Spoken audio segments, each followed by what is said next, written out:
नमस्कार, मैं प्राध्यापक PS कांबले, असिस्टेंट प्रोफेसर दूर शिक्षा केंद्र शिवाजी विश्वविद्यालय कोल्हापुर।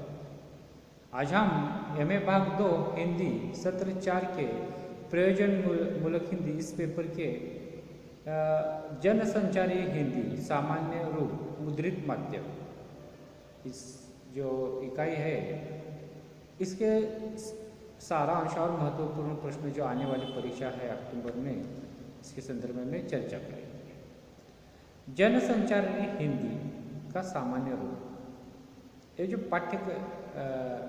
इकाई है आपके पाठ्यक्रम में लगाने का उद्देश्य जो है, ये उद्देश्य इस प्रकार है। जनसंचारी हिंदी का स्वरूप समझ सकेंगे आप, मुद्रित माध्यम और हिंदी भाषा के संबंध से आप परिचित हो जाएंगे, मुद्रित भाषा की प्रकृति को जान सकेंगे आप, समाचार लेखन की प्रक्रिया से परिचित हो जाएंगे, साक्षात्कार लेखन की पहलुओं से भी आप परिचित हो जाएंगे, वार्तालाप लेखन की विशेषताएं समझ सकेंगे, विज्ञापन लेखन कला से अवगत हो जाएंगे। इस उद्देश्य से ये जो इकाई है आपके पाठ्यक्रम में लगाए हैं। हम सभी जानते हैं कि भाषा जनसंचार माध्यम में अनन्य संबंध है, एक अटूट संबंध है। जनसंचार माध्यमों को संप्रेषणीय बनाने का कार्य भाषा ही करती है। भाषा के बगैर किसी भी जनसंचार का लक्ष्य पूरा नहीं हो सकता। परिणाम स्वरूप भाषा को जनसंचार की रीढ़ की हड्डी भी कहा जाता है। देखिए दोस्तों, भाषा को जनसंचार की रीढ़ की हड्डी कहा जाता है।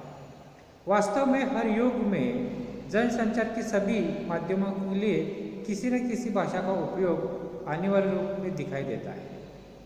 वर्तमान युग जनसंचार माध्यमों का युग होने के कारण भाषा का ये मानदंड बन गया है कि उसमें जनसंचार माध्यमों की विशेषताएं एवं संभावना होनी चाहिए। जिस भाषा में ऐसी संभावनाएं होती है उसे ही प्रगत भाषा माना जाता है। प्रगत भाषा किसे माना जाता है? देखिए, वर्तमान युग जनसंचार माध्यमों का युग होने के कारण भाषा का यह मानदंड बन गया है कि उसमें जनसंचार माध्यमों की विशेषताएं एवं संभावनाएं होनी चाहिए, वही भाषा प्रगत भाषा मानी जाती है। आज तक एक साहित्यिक भाषा के रूप में हिंदी ने अपनी क्षमता का समय समय पर परिचय दिया है। साहित्य, हिंदी साहित्य को और देखेंगे, हिंदी साहित्य का इतिहास देखेंगे, साहित्य के लिए हिंदी भाषा पूरी तरह से सशक्त है। आज हम देखते हैं कि हिंदी का साहित्य है ही, उसके साथ साथ अन्य भाषा मराठी का हो, गुजरात का हो और अन्य भाषा का साहित्य अनुवादित होकर हिंदी भाषा में आ गया, अंग्रेजी का हो, यानी कि साहित्य की भाषा की दृष्टि से हिंदी ने अपनी क्षमता का परिचय दिया ही है। इसके साथ जनसंचार माध्यमों के लिए भी उपयुक्त भाषा होने की क्षमता सिद्ध की है। सिर्फ हिंदी साहित्यिक भाषा नहीं रही, तो जनसंचार माध्यमों की मुद्रित हो, इलेक्ट्रॉनिक्स हो, इसकी भी क्षमता हिंदी ने सिद्ध की है। हिंदी के माध्यम से हम अभिव्यक्त कर सकते हैं। वैसे तो हिंदी में जनसंचार माध्यमों का प्रयोग बहुत पहले से ही दिखाई देता है। हिंदी में होने वाले शिलालेखों के आधार पर इसके संकेत मिलते हैं। आदिकाल के कवि अमीर खुसरो में हिंदी में दिए गए संदेश प्राप्त हुए। मध्यकाल के संत कवियों ने भी सांस्कृतिक जागरण के लिए अपनी वाणी द्वारा विविध संदेश दिए थे।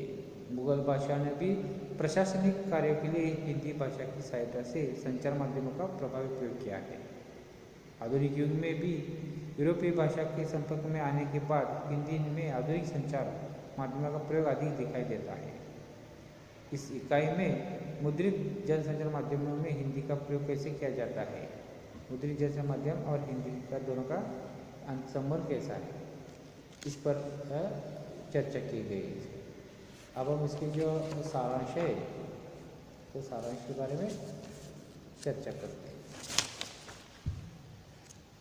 जनसंचार का सामान्य अर्थ है संरचन करना। जनसंचार माध्यमों को जनतंत्र प्रणाली में अन्य साधारण महत्व है। जनसंचार माध्यमों को परंपरागत, मुद्रित और इलेक्ट्रॉनिक तीनों माध्यमों में विभाजित किया गया है। जनसंचार माध्यमों को 3 माध्यमों में विभाजित किया जाता है। पहला है मुद्रित, दूसरा है इलेक्ट्रॉनिक्स और परंपरागत।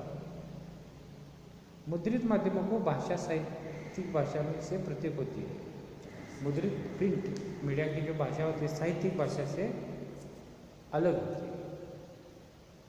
मुद्रित माध्यमों की भाषा में अपरिवर्तनीय शब्दावली का अभाव, संपर्क भाषा की विभिन्न रूपता, लिपि और वर्तनी में समस्या महत्वपूर्ण है। क्योंकि मुद्रित माध्यमों की भाषा में अपरिवर्तनीय शब्दावली का अभाव, संपर्क भाषा की विभिन्न रूपता, लिपि और वर्तनी की समस्या महत्वपूर्ण है। समाचार पत्र मुद्रित माध्यमों में से अत्यंत लोकप्रिय माध्यम है। मुद्रित माध्यमों से में समाचार पत्र अत्यंत लोकप्रिय माध्यम है। समाचार लेखन एक वैज्ञानिक कला है। समाचार की भाषा शैली के संबंध में कोई सुनिश्चित नियम या सिद्धांत नहीं है। समाचार संपादन सबसे कठिन काम है। इसके लिए अथक परिश्रम, अध्ययन, अभ्यास और निपुणता की आवश्यकता है। साक्षात्कार पत्रकारिता जगत की अद्भुत नूतन कला है। विज्ञान को लिखित अथवा मुद्रित, मौखिक, दृश्य, श्राव्य और इतर विज्ञापन ऐसे 4 भागों में विभाजित किया जाता है। विज्ञापन को 4 भागों में विभाजित किया जाता है। एक मुद्रित, मौखिक, दृश्य, श्राव्य, विज्ञापन और इतर। इस प्रकार देखेंगे तो पहले शीर्षक निर्धारण से समाचार लेखन की शुरुआत होती है। समाचार लेखन की शुरुआत कहाँ से होती है? शीर्षक निर्धारण से। आमुख को समाचार की भूमिका कहा जाता है। आमुख को समाचार की भूमिका कहा जाता है। समाचार लेखन की तुलना में समाचार संपादन एक कठिन काम है। समाचार लेखन से समाचार संपादन एक कठिन काम है। समाचार की पांडुलिपि को प्रेस की भाषा में कापी कहा जाता है। समाचार की जो पांडुलिपि थी उसे प्रेस की भाषा में कापी कहा जाता है। शीर्षक संपादन में अंकों के बजाय उनके ध्वनित अक्षरों का प्रयोग करना चाहिए। शीर्षक संपादन में अंकों के बजाय उनके ध्वनित अक्षरों का प्रयोग करना चाहिए। साक्षात्कार को पत्रकारिता जगत की अद्भुत शैली माना जाता है। साक्षात्कार को पत्रकार जगत की अद्भुत शैली माना जाता है। एडवर्टाइजमेंट का शाब्दिक अर्थ है ध्यान दिलाना। एडवर्टाइजमेंट का शाब्दिक अर्थ है ध्यान दिलाना। विज्ञापन से समाज की सामाजिक प्रगति और आर्थिक स्थिति परिलक्षित होती है। विज्ञापन से समाज की सामाजिक प्रगति और आर्थिक स्थिति परिलक्षित होती है।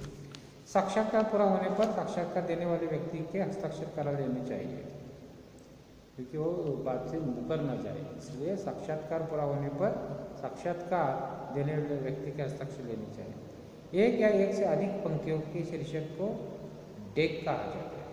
एक या एक से अधिक पंक्तियों के शीर्षक को डेक कहा जाता है। अब हम निम्न के वाक्य में से दिए पर्याय में से उचित पर्याय चुनकर वाक्य फिर से लिखिए। पहला प्रश्न, जनसंचार माध्यमों को डॉट डॉट बनाने का कार्य भाषा करती है। जनसंचार माध्यमों को डॉट डॉट बनाने का कार्य भाषा करती है। पहला पर्याय उपयुक्त, दूसरा है संप्रेषणीय, तीसरा है मनोरंजन, चौथा है प्रबोधनात्मक। जनसंचार माध्यमों को संप्रेषणीय बनाने का कार्य भाषा करती है। सही जवाब है संप्रेषणीय।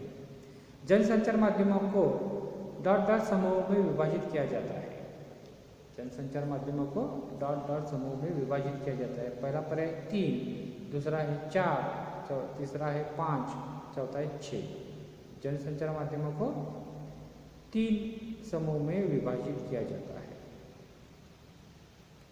तीसरा प्रश्न है, मुद्रित माध्यमों की भाषा डॉट डॉट भाषा से पृथक होती है। मुद्रित माध्यमों की भाषा डॉट डॉट भाषा से पृथक यानी कि अलग होती है।